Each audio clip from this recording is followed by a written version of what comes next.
Now, your Midday Ark-La-Miss news update.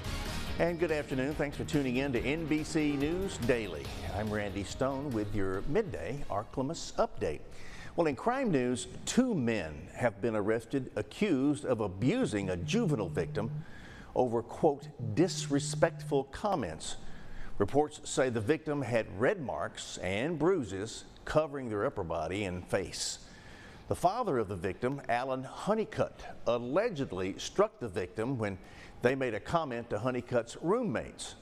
The report goes on saying Honeycutt then allowed his roommate, Kevin Nightenthal, to pour soap in the victim's mouth and eyes. Both men have been charged with domestic abuse, battery by strangulation, and cruelty to juveniles.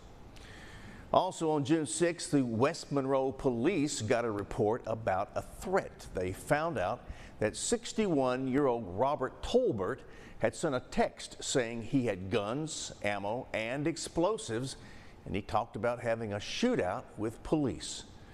Officers were trying to find him, and he showed up at the police station around noon, asking to talk to someone in charge. And because of the threats, the Monroe Bomb Squad checked his vehicle to make sure it was safe. Police then searched his home on Cyber Street and found more evidence. Tolbert was arrested and taken to the Ouachita Correctional Center. He was charged with terrorizing. Officials in El Dorado want to remind juveniles of the current curfew as summer break is underway. It's an ordinance to restrict the late-night activities of area youth. This curfew has been in place since 1994, as it was enforced to help prevent juveniles from making bad decisions while being unsupervised on the streets.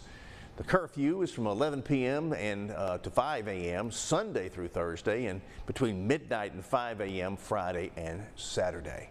First time they are taken into custody, but it's essentially works out as a warning. They will bring the parent up here and they fill out a form and let them know about the potential penalties for subsequent offenses.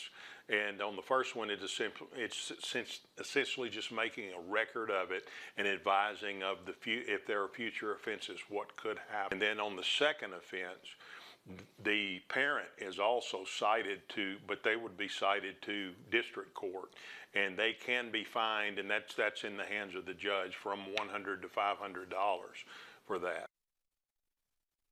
And now, exclusive Storm Tracker Doppler weather with meteorologist Chase Ward.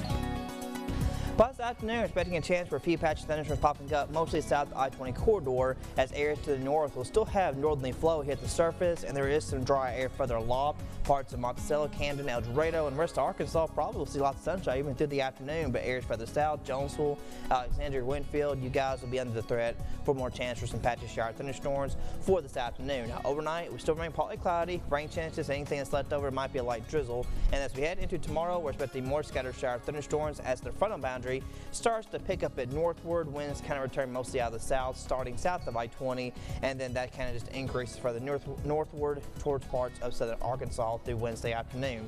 And with the boundary station where it is, we can still see more of an unsettled-like pattern as we head towards Father's Day weekend. So tonight, low near 70, partly cloudy. Then tomorrow, I expect more scattered shower thunderstorms to continue as we remain unsettled, but it does help keep temperatures a degree or two cooler as we head into Friday and Saturday, upper 80s mostly, and then by next week, temperatures will start reaching back to lower 90s after Father's Day, and storms still lingering through Monday and Tuesday, but should exit around Tuesday afternoon. Lows will continue mostly in the mid-lower 70s.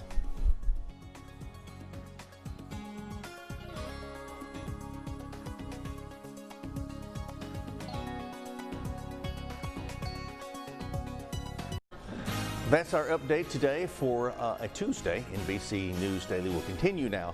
Be sure to go by Max Market as soon as you can, and let's help our veterans out with our food drive. Buy a bag, please, and help someone else.